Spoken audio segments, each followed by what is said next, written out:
블루베리, 몸에도 좋고 맛도 좋다 하여 한두 포기 안 심은 집 드물었지만 몇 년 지나면 다 사라지고 없는 집 많습니다.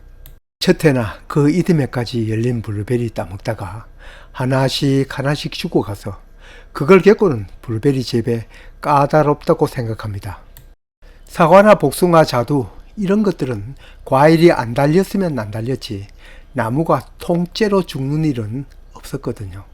앞에서 언급한 것과 같이 저도 블루베리 처음 심은 건 몽땅 다 죽였습니다. 시들시들 첫 해 죽고 다음 해 죽고. 왜 죽었는지만 알아내면 실패는 성공 후 자산입니다.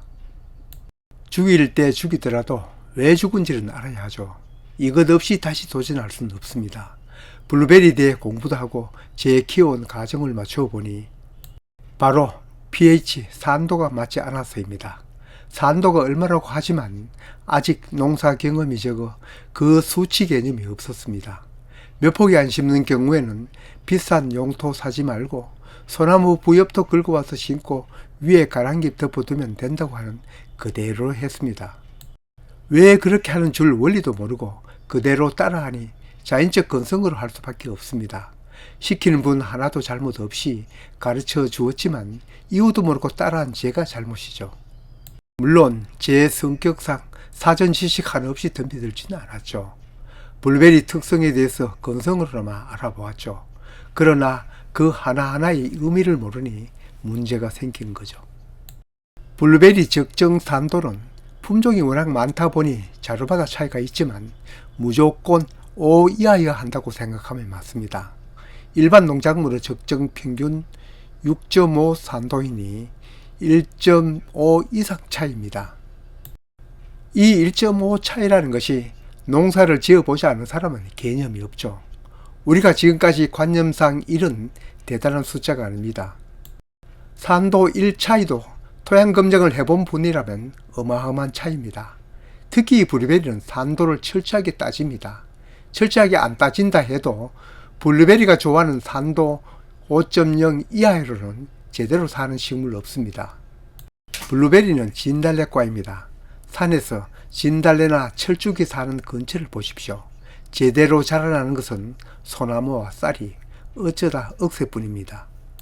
이 블루베리 적정 산도를 그냥 수치로만 안다면 처음에 블루베리 판매하는 곳에서 맞춰준 대로 이러다 보면 언젠가는 적정 산도가 맞지 않으면 하나 둘 고사하는 거죠.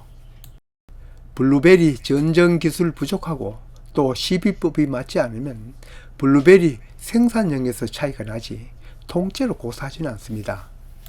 블루베리에도 병이 있고 해충이 있습니다. 그러나 이건 사과나 복숭아, 자두 등 다른 과수에 비할 바가 아닙니다. 특히 몇 폭이 안 되는 곳 심은 곳에는 아마 병 때문에 죽은 일은 드물 것입니다. 전정도 시비법도 차츰 배우고 익혀야겠지만 그것 안 지켰다고 블루베리가 고사하진 않으니 첫째 산도 맞추는 것 유의해야 합니다. 처음에는 판매하는 곳에서 배양토 값 따로 받으면서 제대로 살도록 해주지만 몇 년 지나면 pH가 살금살금 높아지니 그때부터 시들시들해집니다. 온 뒤에는 비료도 주지 않거나 또 주어도 일반 다른 작물이 주는 비료를 주니 산도가 높아질 수밖에요. 비료도 산성을 유지할 수 있도록 산성 비료를 주는 것도 필요합니다.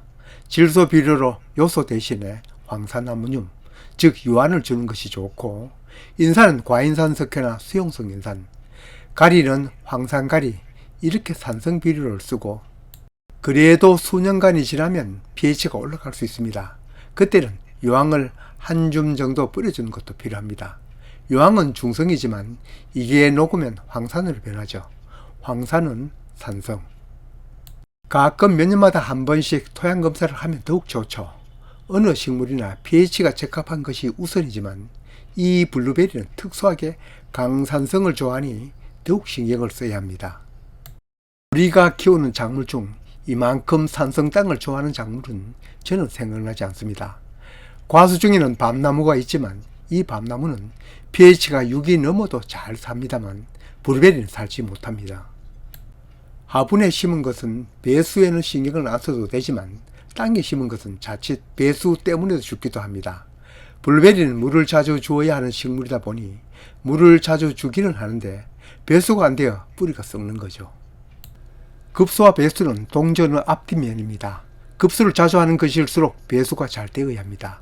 그러나 이러한 경우는 그리 많은 사례는 아니니 두 번째 속하지는 않습니다. 바로 두 번째는 블루베리 동사입니다. 동사로 하여 블루베리가 극한 추위에 얼어 죽는 것보다 이것 때문에 잘 얼어 죽습니다. 저도 많이 겪어본 경험이 있으니 자신있게 얘기 드립니다. 물론 추위를 얼어 죽는 것도 있습니다. 품종을 잘못 선택하여 추운 지방에서 내한성이 약한 품종을 심으면 가지가 뿌리까지 얼어 죽을 수도 있습니다. 단순히 추위를 얼어 죽는 경우는 물노름이 시작되는 겨울 끝, 봄 시작 시기이고 남쪽에 있는 블루베리가 잘 동사합니다.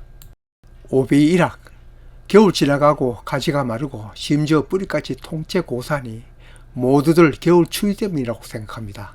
저도 몇 년간 그렇게 생각하였습니다.